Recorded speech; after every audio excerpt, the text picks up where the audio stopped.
Senadora Elisiane, desculpe, senadora. Não, com muita honra, minha amiga Zenaide. Me orgulha muito ser confundida com ela, porque ela é incrível. Senhor presidente, eu quero cumprimentar ao senhor, ao relator, a todos os colegas, e iniciar dizendo que nós estamos acompanhando aqui exatamente a tática defendida pelo Olavo de Carvalho, tentar desqualificar o interlocutor e jamais centrar no fato principal. É a tentativa que a gente acompanhou aí nas últimas horas, mas nós não vamos sair do foco.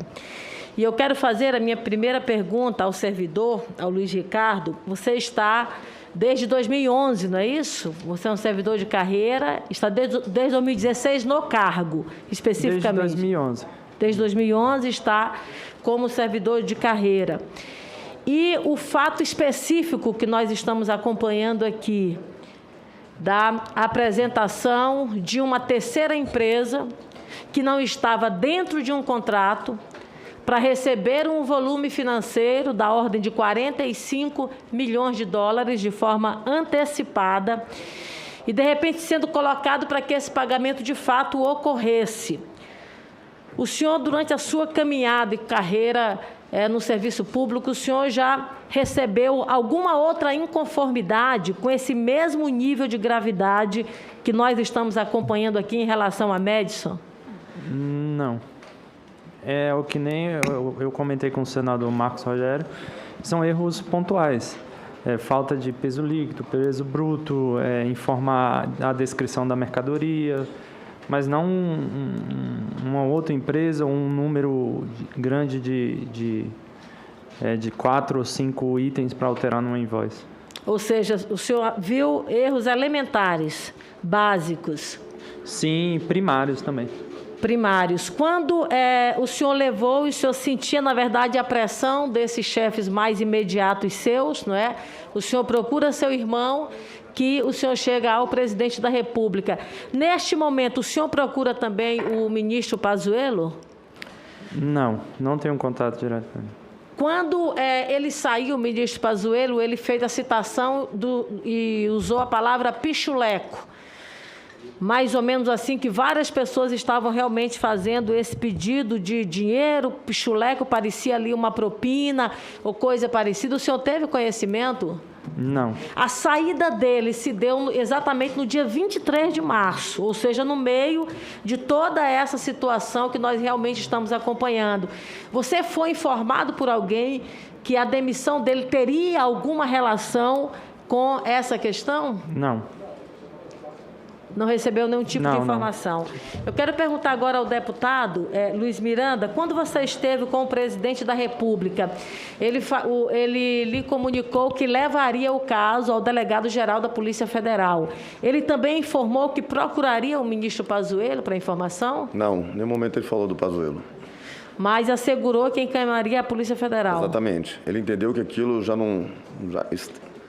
externava o problema de um nível administrativo. Ele entendeu que era um nível que necessitava de investigação policial. Deputado, quando ele diz o seguinte, olha, isso é coisa de um deputado, ou daquele deputado, o senhor entendeu ali que ele já tivesse conhecimento dessa prática dentro do Ministério? Sim.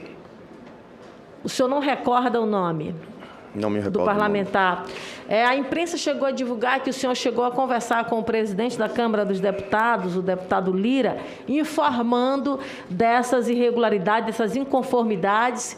O senhor chegou a conversar com ele? Não é verdade, eu não informei ele sobre as irregularidades, apenas informei a ele, encaminhei para ele uma matéria, exatamente a matéria da Globo que iniciou aqui, né, mostrando, esse é o meu irmão, né, quero ir lá, né, defendê-lo, porque eu conheço do caso.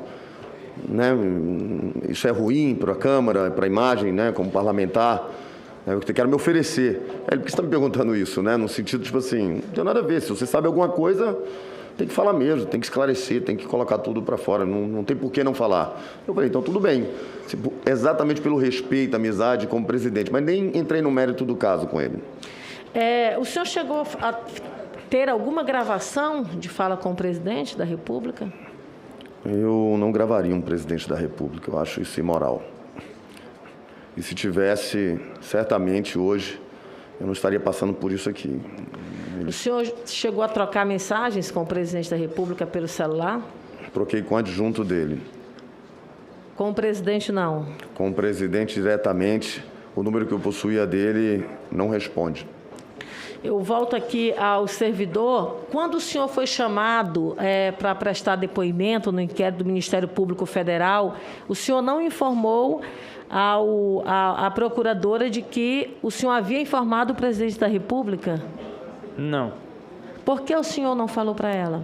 Não, porque eu só respondi os questionamentos que a procuradora fez, por causa do inquérito dela. Servidor, acerca, por exemplo, de algumas questões, eu queria que o senhor me explicasse se o senhor achou normal ou achou de fato estranho. Por exemplo, acerca do empenho do volume de 1 bilhão e 600 milhões de reais para a aquisição das vacinas. O empenho aconteceu no dia 22 de fevereiro. O contrato ele foi assinado no dia 25 de fevereiro. Até neste momento não havia nenhum tipo de autorização da Anvisa em relação à importação desses produtos, dessa vacina. Havia, inclusive, não havia, por exemplo, o certificado de boas práticas com as visitas, na verdade, que foram feitas. E, ao mesmo tempo, também havia uma fala por parte da Anvisa de que a Covaxin não tinha as condições mínimas sanitárias para esse atendimento.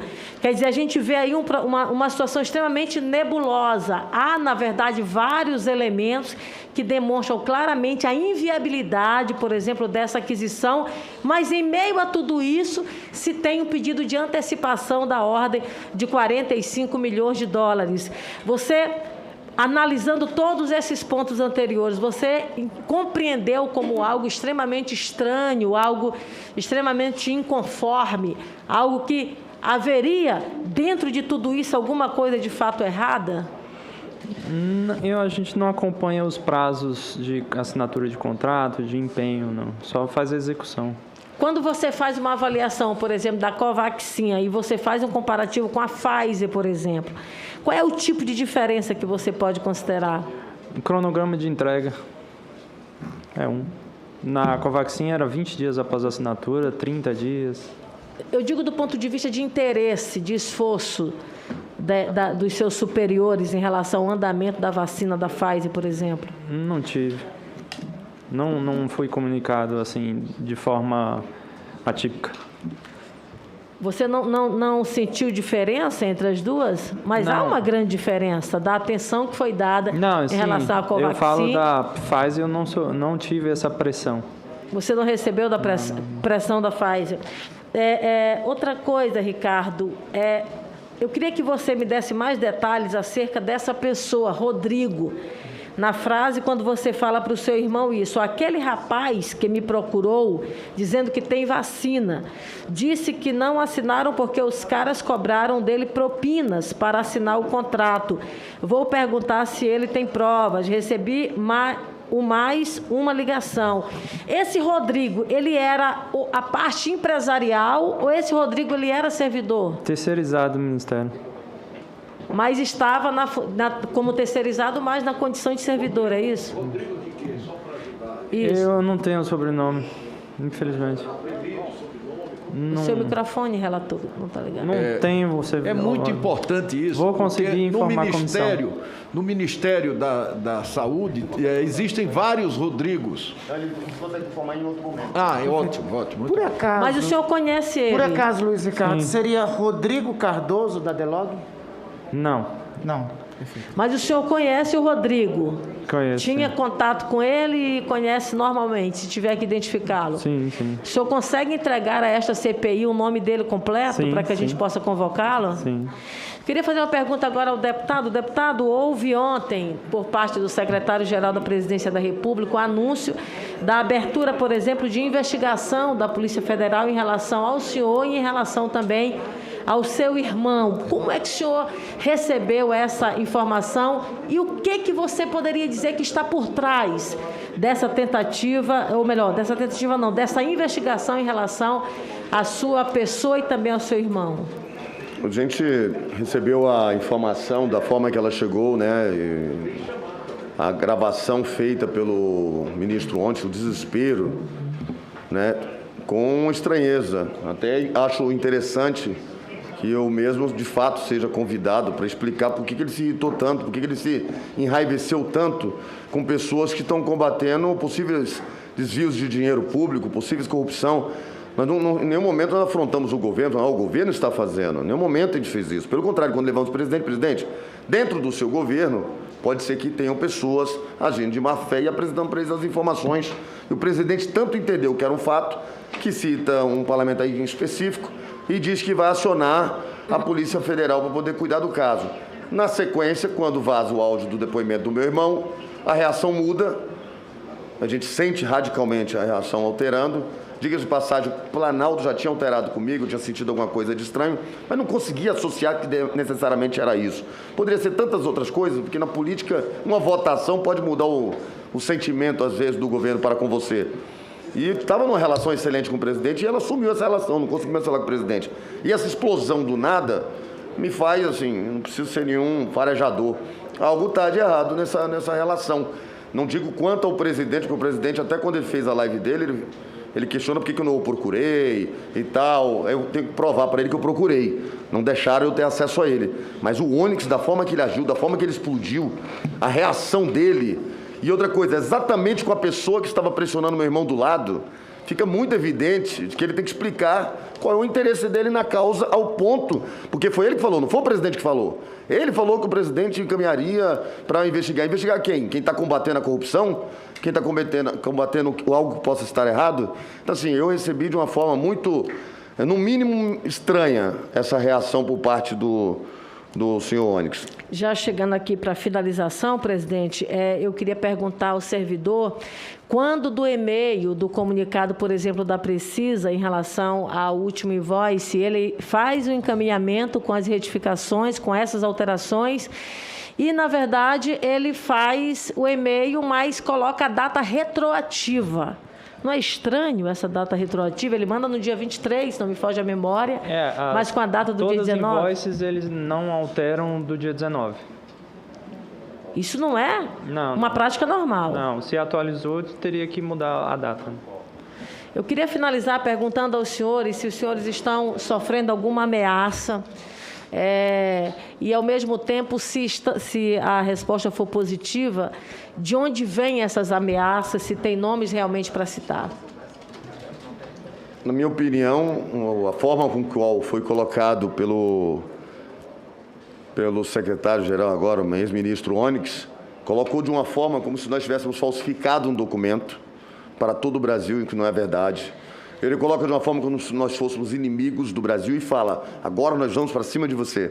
Aquilo, para quem é apaixonado pelo governo, eu vi as reações instantâneas nas minhas redes sociais, aquilo recebeu como se fosse um gatilho de ameaça, mas pior do que ameaça, com execução de que ele não tem controle, que ele não tem controle da sociedade.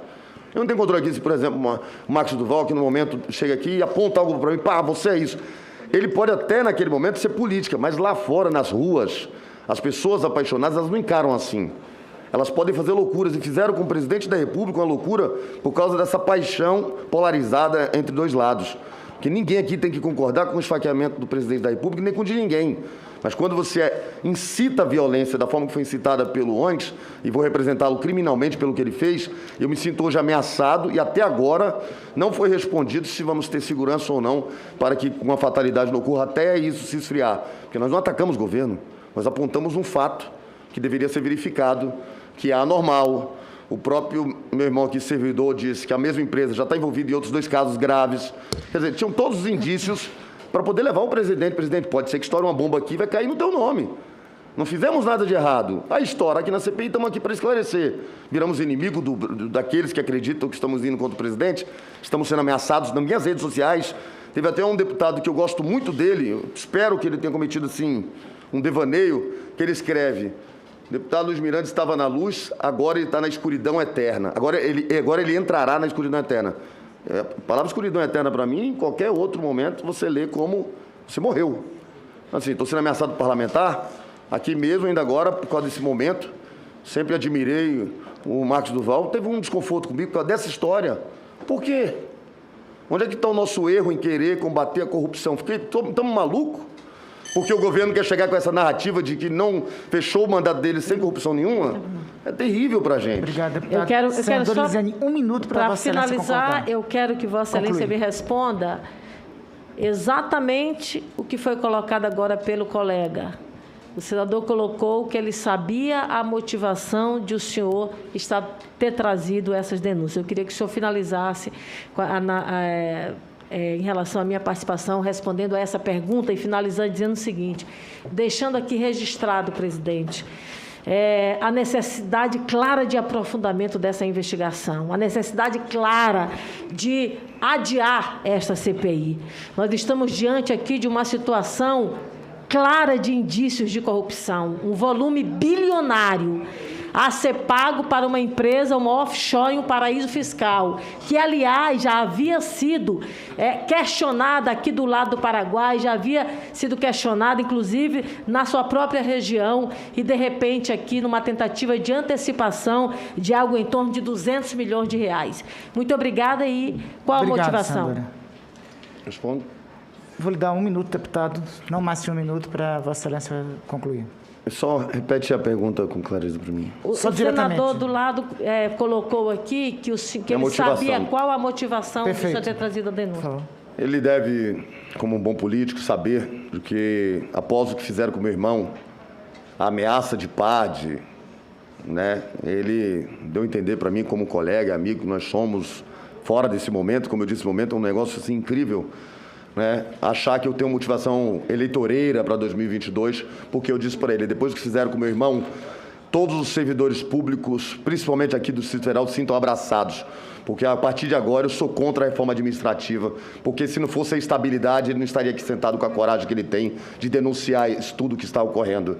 Então, a estabilidade para o funcionário público é a garantia de que eles não possam ser coagidos, como o Onix tentou fazer com ele, afirmando até PAD e ações criminosas contra uma pessoa que só quer fazer o bem, combater a corrupção. Essa é a minha motivação, já que ele não quis falar. Cláudio. Obrigado.